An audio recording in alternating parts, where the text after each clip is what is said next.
नमस्कार, आप देख रहे हैं सत्य हिंदी का शाम 6 बजे का बुलेटिन और मैं हूं आपके साथ कृति सिंह।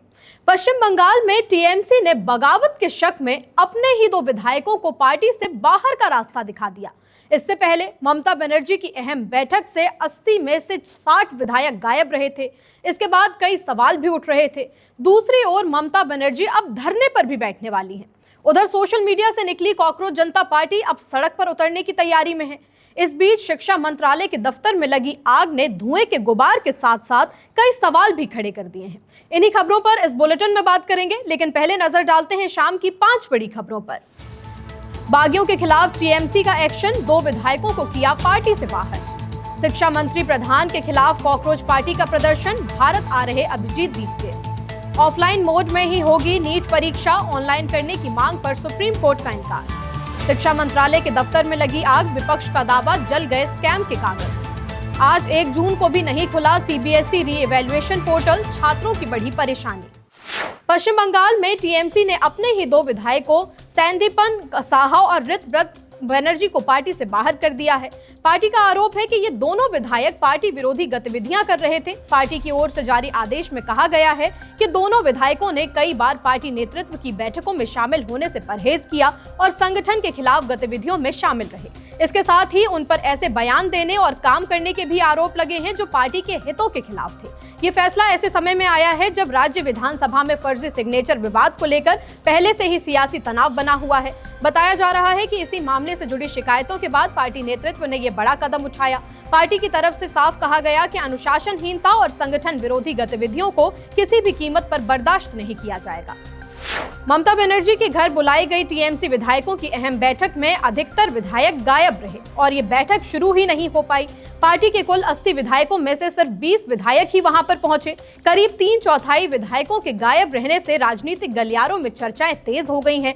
हालांकि टीएमसी ने इस मामले पर तुरंत अपनी सफाई पेश की है। पार्टी प्रवक्ता कुणाल घोष ने कहा कि विधायक विरोध प्रदर्शन में व्यस्त थे। अभिषेक बनर्जी और कल्याण बनर्जी पर हुए हमलों के बाद जमीनी हालात बदले हुए हैं।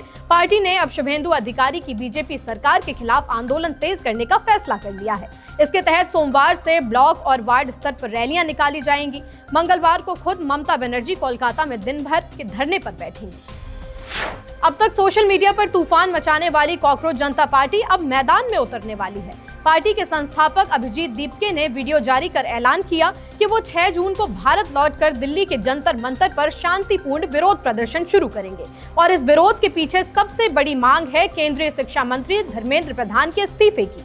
अभिजीत दीपके का आरोप है कि परीक्षाओं से जुड़ी गड़बड़ियां सामने आ रही हैं, जिन पर सरकार को जवाबदेही अब तय करनी पड़ेगी। इसी मांग को लेकर वो सड़क पर उतरने की तैयारी में हैं और उन्होंने अपने समर्थकों और छात्रों से भी इस आंदोलन में शामिल होने की अपील कर दी है।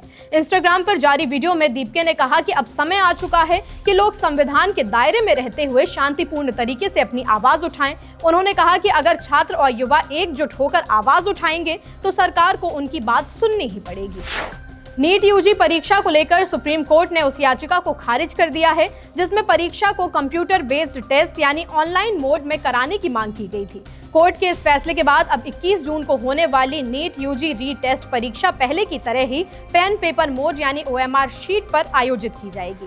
ये याचिका आरजेडी सांसद सुधाकर सिंह की ओर से दाखिल की गई थी, जिस पर सुप्रीम कोर्ट की बेंच, जिसमें जस्टिस पीएस नरसिम्हा और जस्टिस अरविंद कुमार शामिल थे, ये सुनवाई कर रहे थे। याचिका में परीक्षा से जुड़ी कई राहतों और बदलावों की मांग की गई थी, लेकिन कोर्ट ने फिलहाल किसी भी तरह का बदलाव करने से इनकार कर दिया। कोर्ट के इस मामले की आगे सुनवाई के लिए जुलाई महीने तक टाल दी है, यानी अभी नीट परीक्षा प्रणाली में कोई भी बदलाव नहीं होगा। इस फैसले के बाद अब साफ हो गया है कि छात्रों को परीक्षा पुराने पैटर्न में ही देनी होगी और ऑनलाइन मोड की मांग फिलहाल स्वीकार नहीं की गई है। सीबीएसई 12वीं के नतीजों के बाद मार्क्स वेरिफिकेशन और री इवैल्यूएशन का इंतजार कर रहे छात्रों की परेशानी कम होने का नाम ही नहीं ले रही। तय तारीख 1 जून को भी सीबीएसई का पोस्ट रिजल्ट पोर्टल एक्टिव नहीं हो पाया, जिससे हजारों छात्र एक बार फिर से असमंजस में आ गए। सीबीएसई ने पहले घोषणा की थी कि 1 जून से वेरिफिकेशन, आंसर शीट की कॉपी और रीइवैल्यूएशन की प्रक्रिया शुरू कर दी जाएगी, लेकिन आज ये पोर्टल चालू ही नहीं हो पाया। बाद में बोर्ड ने अपने आधिकारिक एक्स हैंडल पर अपडेट देते हुए कहा कि पोर्टल जल्द ही लाइव होगा और इसके लिए आधिकारिक सूचना जारी की जाएगी। इस देरी के पीछे तकनीकी कारण और सिस्टम को मजबूत करने की बात कही गई है। छात्रों का कहना है कि वो पहले ही रिजल्ट और स्कैन कॉपी को लेकर परेशान थे और अब री इवैल्यूएशन प्रक्रिया भी अटक चुकी है। फिलहाल बोर्ड ने छात्रों से अपील की है कि वो आधिकारिक अपडेट का इंतजार करें और हेल्पलाइन के जरिए जानकारी लेते रहें। बुलेटिन में आगे अभी और भी खबरें हैं, लेकिन आपने हमारा ऐप डाउनलोड किया या फिर नहीं किया, और अगर अब तक नहीं किया तो तुरंत कर लीजिए। ये बुलेटिन और बाकी सारे शो अब आप हमारे ऐप पर भी देख सकते हैं। चलिए रुक करते हैं कुछ और खबरों का। रीइवैल्यूएशन पर राहुल बोले, जेब कतरे बैठे हैं, लाखों कमा रहे। शिक्षा मंत्रालय के दफ्तर में आग लगने से उठे कई सवाल। नक्शे को झुठलाकर टाइगर कॉरिडोर में खदान को दी मंजूरी। गाय को राष्ट्रीय पशु घोषित करने की मांग, सीएम योगी ने दिया जवाब। राहुल गांधी ने सीबीएसई के बहाने सरकार पर शिक्षा को कारोबार बनाने का बड़ा आरोप लगाया है। राहुल ने कहा है कि आज सीबीएसई के अंदर जेब कतरे बैठे हुए हैं। बोर्ड की गलती की वजह से बच्चों के नंबर गलत आ रहे हैं। इस गलती को सुधारने के लिए बच्चों से भारी भरकम रकम वसूल की जा रही है। अपनी ही आंसर शीट की सही जांच के लिए हजारों रुपए देने पड़ रहे हैं। डिजिटल कॉपी और रीइवैल्यूएशन के नाम पर हर पेपर का बिल बनता है। एक बच्चे को अपनी कॉपी देखने के लिए 2000 रुपए तक भरने पड़ते हैं। करीब 4 लाख बच्चों से आवेदन करवाकर सीबीएसई करोड़ों की कमाई कर रही है। राहुल का आरोप है कि कॉपियों की स्कैनिंग मोबाइल फोन से की गई है। मोबाइल से हुई खराब स्कैनिंग के कारण गलत मार्किंग होना बिल्कुल तय है। अब बोर्ड की इस गलती की कीमत मासूम बच्चे चुका रहे हैं। राहुल बोले कि जब शिक्षा सेवा नहीं कारोबार बन जाए तो गलतियां बढ़ाई जाती हैं। इसकी सबसे बड़ी कीमत बच्चे अपने भविष्य और आत्मविश्वास से चुका रहे हैं। देश भर में शिक्षा व्यवस्था को लेकर उठ रहे सवालों के बीच शिक्षा मंत्रालय के दफ्तर में आग लगने की घटना ने इसे और ज्यादा शक के घेरे में डाल दिया है। कांग्रेस नेता पवन खेड़ा ने सवाल किया कि क्या जिन सवालों के जवाब हमें चाहिए थे, क्या वो इस आग में झुलस गए? खेड़ा ने कहा कि ये संयोग है या प्रयोग, ये तो जल्द पता चल जाएगा। आग की खबर पर कांग्रेस नेता श्रीनिवास ने एक्स पर लिखा कि स्कैम के कागज जलना शुरू हो चुके हैं। आरजेडी सांसद मनोज झा ने एक्स पर लिखा कि शिक्षा व्यवस्था से जुड़ी तमाम गंभीर चिंताओं, मसलन परीक्षाओं की विश्वसनीयता, परिणामों में गड़बड़ियां और छात्रों के भविष्य को लेकर उठते सवालों के बीच यदि शिक्षा विभाग के भवन में आगजनी की खबर आ जाए तो स्वाभाविक रूप से ये सामान्य तो नहीं लगती। ऐसे समय में जब जवाबदेही और पारदर्शिता की सबसे ज्यादा जरूरत थी, अचानक आग लग जाने की ये घटना बहुत सारे प्रश्न खड़े करती है। इसलिए जरूरी है कि इस मामले की निष्पक्ष, गहन और समयबद्ध जांच हो ताकि तथ्यों के आधार पर सच्चाई सामने आए और जनता का जो थोड़ा बहुत भरोसा इस संस्था पर बचा है वो बना रहे। देश भर में हो रही परीक्षाओं में गड़बड़ियां सामने आने के मामले पर आम आदमी पार्टी के राज्यसभा सांसद संजय सिंह छात्रों से चर्चा कर रहे थे। तभी प्रशासन की तरफ से उन्हें रोकने की कोशिश की गई। प्रयागराज के सर्किट हाउस में ये बैठक चल रही थी। बैठक के बीच अचानक एडीएम सिटी सत्यम मिश्रा और डीसीपी सिटी मनीष कुमार शांडिल्य भारी पुलिस बल के साथ वहां पहुंच गए और सांसद से कहा कि आप इस तरह पेपर लीक पर बात नहीं कर सकते।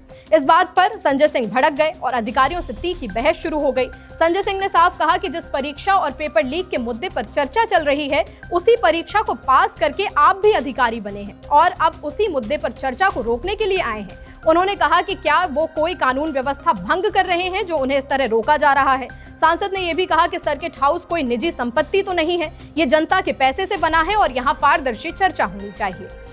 महाराष्ट्र के गढ़चिरौली में एक खदान परियोजना को लेकर बड़ा विवाद शुरू हो गया है। आरोप है कि जिस इलाके को बाघों के आने जाने का रास्ता यानी टाइगर कॉरिडोर माना जाता है, वहां खदान लगाने की मंजूरी दे दी गई। ये परियोजना लॉयड्स मेटल्स एंड एनर्जी की है, जिसके लिए करीब 9.5 वर्ग किलोमीटर जंगल की जमीन इस्तेमाल होगी। कंपनी को पहले वन और पर्यावरण मंजूरी मिल गई और उसके बाद वन्यजीव मंजूरी लेने से भी छूट दे दी गई। विवाद तब बढ़ा जब दस्तावेजों और नक्शों में सामने आए कि परियोजना का बड़ा हिस्सा टाडोबा इंद्रावती टाइगर कॉरिडोर के अंदर आता है। खास बात तो यह है कि कंपनी ने भी अपने आवेदन में इस इलाके को टाइगर कॉरिडोर ही बताया था। इसके बावजूद अधिकारियों का कहना है कि ये क्षेत्र ना तो टाइगर कॉरिडोर में है और ना ही किसी संरक्षित वन्यजीव क्षेत्र में। अब सरकारी दावों और आधिकारिक दस्तावेजों में अंतर को लेकर सवाल उठ रहे हैं और पूरे मामले पर बहस तेज हो गई है। गाय को राष्ट्रीय पशु घोषित करने की मुस्लिम समुदाय की मांग पर उत्तर प्रदेश के सीएम योगी आदित्यनाथ ने कहा कि गाय कोई साधारण पशु नहीं बल्कि हमारे लिए माता है और उसे किसी सरकारी घोषणा की जरूरत नहीं है। सीएम योगी ने कहा कि जैसे मां और बेटे के रिश्ते की कोई घोषणा की जरूरत नहीं होती, वैसे ही गाय के प्रति सम्मान हमारी संस्कृति और संस्कारों में ही बसता है। बिजनौर में एक कार्यक्रम के दौरान बोलते हुए सीएम योगी ने कहा कि कुछ लोग गाय को पशु बताते हैं, जो हमारी आस्था का अपमान है। उन्होंने कहा कि जो लोग गौ माता को पशु कहते हैं, उनकी सोच और बुद्धि पर सवाल उठता है। उन्होंने इस मांग को दोहरे रवैये से जोड़ते हुए कहा कि एक तरफ कुछ लोग गौ हत्या का समर्थन करते हैं और दूसरी तरफ ऐसे बयान देते हैं। योगी के इस बयान का कुछ लोग समर्थन कर रहे हैं तो कुछ लोग इसे बहानेबाजी भी बता रहे हैं। फिलहाल 6 बजे के बुलेटिन में इतना ही। रात 8 बजे फिर होगी मुलाकात नई खबरों के साथ। नमस्कार।